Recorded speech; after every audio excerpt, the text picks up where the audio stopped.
তো গাইস, আজকে ভিডিওটা তাদের জন্য যারা পাবলিক প্লেসের মধ্যে ভিডিও করতে শরম ভিডিওটা তাদের জন্য। আমি আছি এখন সিআরপির সামনে, যাচ্ছি এখন সিআরপিতে খাওয়া দাওয়া। শরমের কিছু নাই, আপনার ভিডিও আপনি করতেছেন, এখানে শরমের কিছু নাই। যে পারছেন আমি পাবলিক প্লেসের মধ্যে ভিডিও শুট করতেছি, কেউ কেয়ার করছে?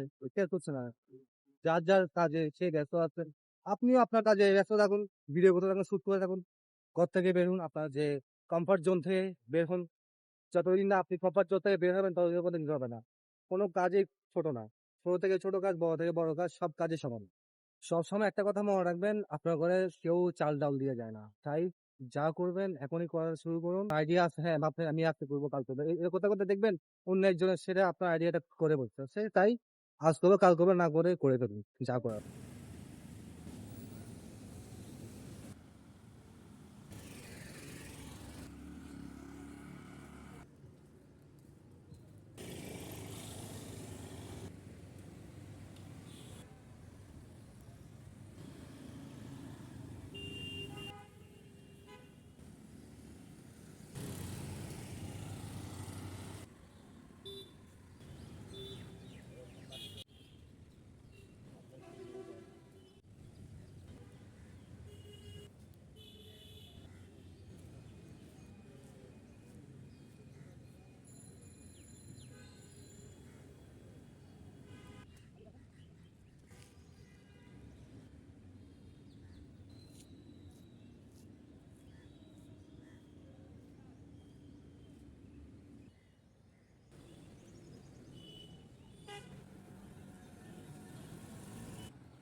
যতদিন ঘরের মধ্যে বসে থাকবেন অতদিন সময় নষ্ট হবে। সময় নষ্ট না করে ঘর থেকে বের হয়ে ভিডিও বানানো শুরু করুন, ব্লগিং শুরু করুন, কন্টেন্ট ক্রিয়েশন শুরু করুন। যেটা আপনার ভালো লাগে, যে ফিল্ডে আপনি এক্সপার্ট, ওই কাজটা শুরু করুন।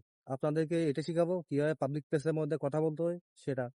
তো সাথে থাকুন আমার সাথে। তো গাইস, লোকে কি বলবে, মানুষ কি বলবে, এসব চিন্তা না করে নিজের কাজ নিজে করুন। একটা কথা সবসময় মনে রাখবেন, লোকে কি না বলে। লোকে সবসময় অনেক কথাই বলবে, আপনি আপনার কাজ করে যাবেন চুপচাপে, সবচেয়ে সফলতা আপনি পেয়ে যাবেন।